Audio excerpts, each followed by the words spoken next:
Praise the Lord. Our daily bread. Isaiah chapter 34 verse 16. Search in the book of Lord and read. Not one of these will be missing. None will lack her made. For my mouth has commanded and his spirit has gathered them. O Almighty God, thank you for giving this wonderful verse. May your presence showers on us. O God, we are constantly moving with the help of the Holy Spirit.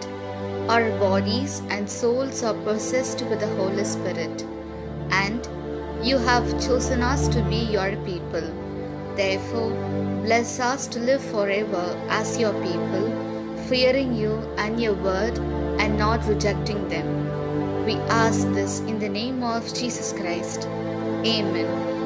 அன்றாட உணவு. எசாயா அதிகாரம் 34 இறை வார்த்தை 16. ஆண்டவரின் ஏட்டு சுருளை ஆய்ந்து படியுங்கள். எதுவுமே தனித்து விடப்படுவதில்லை, துணையின்றி எதுவும் இருப்பதில்லை.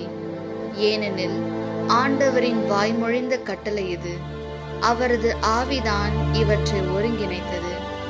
அன்பின் தகப்பனே, இன்றைய நாளிலே இந்த இறை மன்னாவை கொடுத்ததற்காக நன்றி ஆண்டவரே. இறைவா, தூய ஆவியின் துணையால் தான் நாங்கள் அனுதினமும் இயங்கிக் கொண்டிருக்கின்றோம். எங்கள் உடலும் உயிரும் தூய ஆவியினால் ஆட்கொள்ளப்பட்டு உமது மக்களாக எங்களை தெரிந்தெடுத்தீர். எனவே உம்மீதும் உமது வார்த்தையின் மீதும் அச்சம் கொண்டு அவற்றை உதறி தள்ளாமல் உமக்குரிய மக்களாக என்னாலும் வாழ எங்களை ஆசீர்வதியும். ஆமீன். അന്നുള്ള ഭോജനം. ഏശയ്യാ 34 അധ്യായം 16 വാക്യം. കർത്താവിന്റെ കീരന്നത്തിൽ കണ്ടുപിടിച്ച് വായിക്കുക. ഇവയിലൊന്നും കാണാതിരിക്കുകയില്ല, ഒന്നിനും ഇണയില്ലാതിരിക്കുകയില്ല. എന്നാൽ കർത്താവിന്റെ അതരങ്ങൾ കൽപ്പിക്കുകയും അവിടുത്തെ ആത്മാവ് അവയെ ഒരുമിച്ച് കൂട്ടുകയും ചെയ്തിരിക്കുന്നു.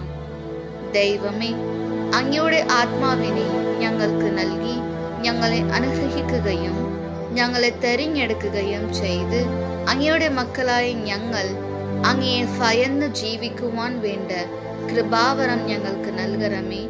ആമേൻ.